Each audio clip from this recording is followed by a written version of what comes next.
มื้อนี้เปลี่ยนบรรยากาศพี่น้องเอ้ยมาเบิ่งงานบุญเด้บุญพระเวทอยู่ทางบ้านทัดสว่างเขตทางงอนพี่น้องอยู่ทางด้านหน้าเพิ่นก็ขายเครื่องขายของอยู่ประมาณนี้แหละเนาะเปลี่ยนสถานการณ์ไปนำในช่วงนี้มันก็โอ้ยเมื่อยกับน้ำมันโพดพี่น้องเอ้ยบ่ได้เดินทางใดไปทางใดก็เอาเขาวัดเขาว่านำบุญนำงานเป็นบุญพระเวทพี่น้องแล้วก็จะมีการยกยอดโซฟาได้เนาะยกโซฟาใส่กับประตูโค้งทางด้านหน้าเจ้าเห็นนี่เองเนาะประตูโค้งอยู่ทางวัดบ้านทัดสว่างเขตทางงอนเด้อเมืองไซธานีนครหลวงเวียงจันทร์เฮาพี่น้องเอ้ยอยู่ในช่วงระหว่างวันที่20และก็21และกับ21ของเดือนมีนาปี2026พี่น้องเอ้ยให้ทุกท่านได้เปลี่ยนบรรยากาศไปนำอยู่ทางสปป.ลาวพี่น้องเอ้ย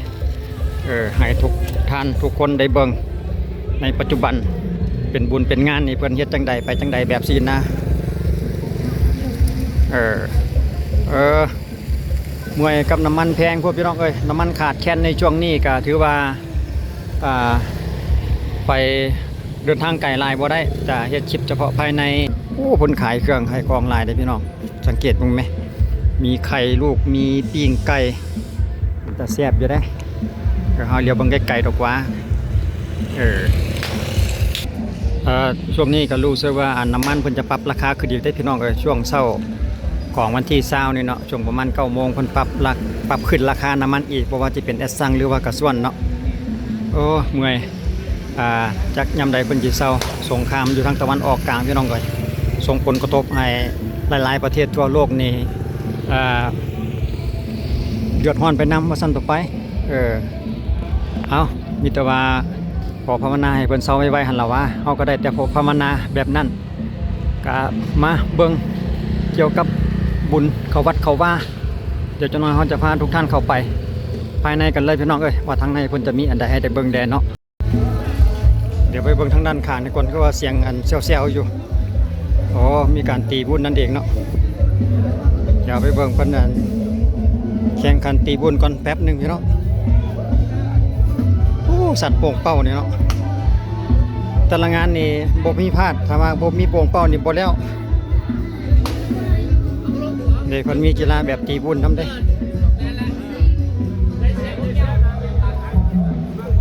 โอ้สงสัย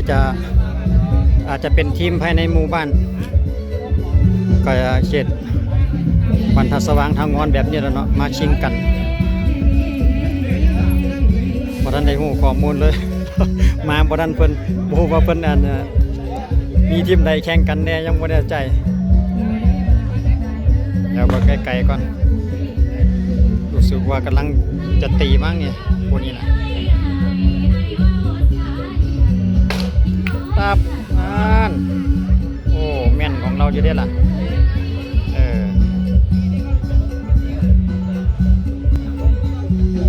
เอาเดี๋ยวเบิ่งลีลากันอีก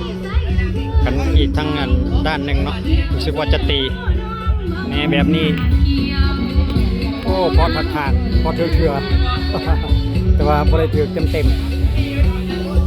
โอ้มีจริงขันรางวัลนำได้นี่สังเกตแต่เห็นมีขันรางวัลนำนี่เดี๋ยวไปรอเบิ่งบรรยากาศภายในอีกเทื่อนึงก่อนพี่น้องภายในบุญเพิ่นว่าจะมีอันใดแด่เบิ่งปากกัดก่อนปากกัดก็มีได้ปลาสวยงามนี่มีลายรุ่นลายสีน้ำกันเพิ่นวางไว้ขายได้พี่น้องบ่แม่นวางไว้ให้เป็นการพนันเด้ วางไว้ขายนั่นเองโอ้มีแต่ตัวงามๆทั้งนั้นลายสี1หน่วย 10,000 กีบตักบาทหนึ่ง10,000แต่ว่าก็บ่ว่าทางในสิได้รางวัลอันใดต้องกับมีการเสี่ยงโชคคือกันสำหรับของเล่นสมัยซุมื้อนี้มีหลายประเภทหลายแนวพี่น้องเอ้ยนี่สงสัยฝีมือดีเห็นบอกเพิ่นจะได้หลายอันแสดงว่าฝีมือดีสัตว์โป่งเป้าเดี๋ยวเฮาเบิ่งทางด้านนี้นะเวทีใดเนาะเนี่ยเนาะเดี๋ยวเบิ่งก่อนพี่น้องเอ้ยมื้อแลงนี่เจอกันเด้นี่กำลังตั้งรู้สึกว่าจะเป็นSony Inter อู้อยู่ไกลแต่ป้ายเพิ่นซุ่มถึงบ่โอเค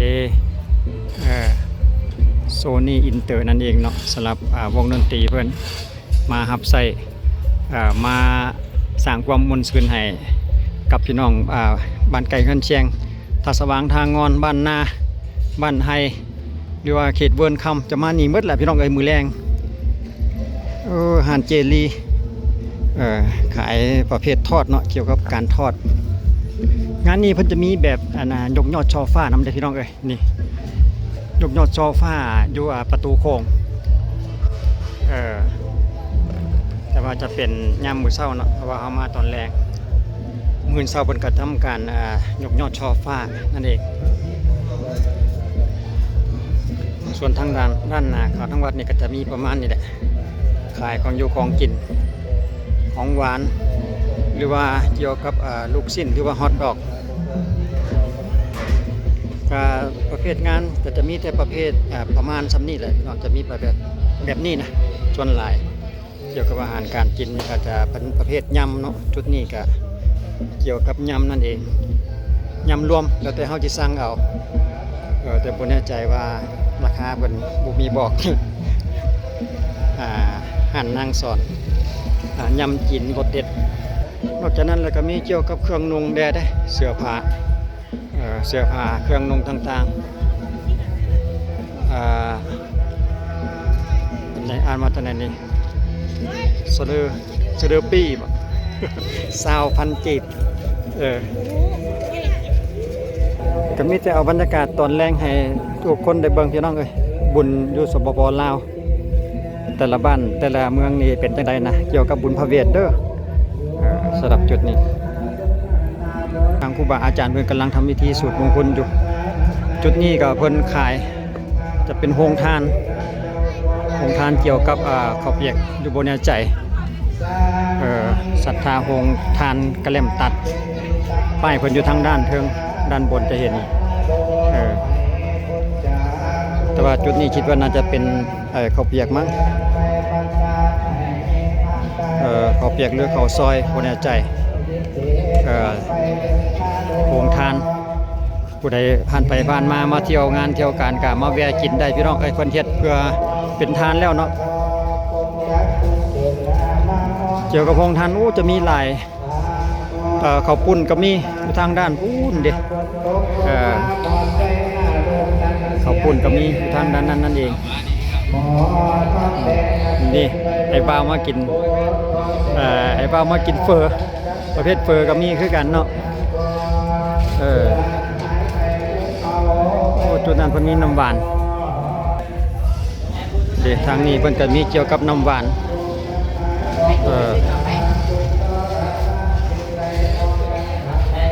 กาแฟป่ะกาแฟป่ะเฮ็ดไว้เรียบร้อยแล้วบ่อยู่ใส่ศรัทธาคุณว่าแม่นบ่ซื้อจังใดพุทธดีนี่ศรัทธาโรงทานของเพิ่นพี่น้องเอ้ยท้าวพุทธดีพร้อมด้วยทีมงานมะขามหวานว่าซั่นเด้น้ำหวานข้าวจี่แซ่บๆสำหรับจุดนี้ครับทีมงานของครูบ่าวสาวเพิ่น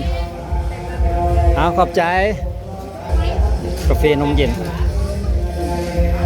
เป็นการดีที่พี่น้องเอ้ยถ้าหากว่าเพิ่นมีโรงทานแบบนี้ถ้ามาผู้ใดจะมาเฮ็ด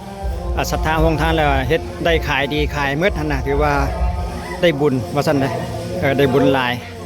ฉะนั้นแล้วทุกศรัทธาแต่ละเจ้าภาพศรัทธานี่เพิ่นจะพยายามบริการให้ได้หมดให้ได้ขายให้ทั่วถึงกันว่าซั่นต่อไปเพราะว่าจะเป็นเฟอหรือว่าเป็นข้าวปุ้นข้าวเปียกข้าวต่างๆแบบนี้นะแล้วแต่ว่าเพิ่นจะมีอะไรเป็นน้ำหวานหรือว่าเป็นเครื่องอาหารการกินเครื่องดื่มต่างๆถ้าหากว่าหมดแล้วเพิ่นก็แฮงดีใจเด้เขามาช่วยกินช่วยอุดหนุนเพิ่นหั่นน่ะจุดนี้เพิ่นก็มียอดช่อฟ้าไว้จะมีอยู่5ยอดนํกันเด้เพิ่นเตรียมไว้ที่จะยกภายในมื้ออื่นตอนเช้าแล้วเนาะถ้าว่าท่านใดที่ว่าอยากเฮ็ดบุญเฮ็ดทานก็สามารถมาป้อนอยู่ในธงที่ว่าเพิ่นจัดไว้อยู่เนาะหลายคนเพิ่นก็ป้อนไปแล้วเด้นี่เนาะผู้ใดไปผู้ใดมาเพิ่นก็จะ ก่อนอยู่อ่าอยู่โถงนี่ว่าเพิ่นเตรียมไว้ให้นั่นเองเนาะที่ว่ายอดโซฟาที่ว่าจะไปติดใส่กับประตูโค้งนั่นเองแต่จุดนี้เพิ่นก็จะมีขายเครื่องที่ว่าประกอบไปน้ำยอดนั่นแหละเนาะเครื่องที่ว่าก่อนเวลาเพิ่นยกยอดนั่นเองบอนบูชาเครื่องวัตถุมงคลแขวนยอดโซฟาเวลาเพิ่นสิยกยอดโซฟาก็มาซื้อเครื่องอยู่จุดนี้ได้แล้วก็ที่ว่าห้อยขึ้นไปนำยอดโซฟาเวลาเพิ่นยกยอดนั่นเองเนาะเดี๋ยวมื้ออื่นข้าพเจ้าจะติดตามแล้วก็เอาบรรยากาศการยกยอดโซฟาให้ทุกท่านได้ติดตามรับชมอีกทีหนึ่งในช่วงเช้า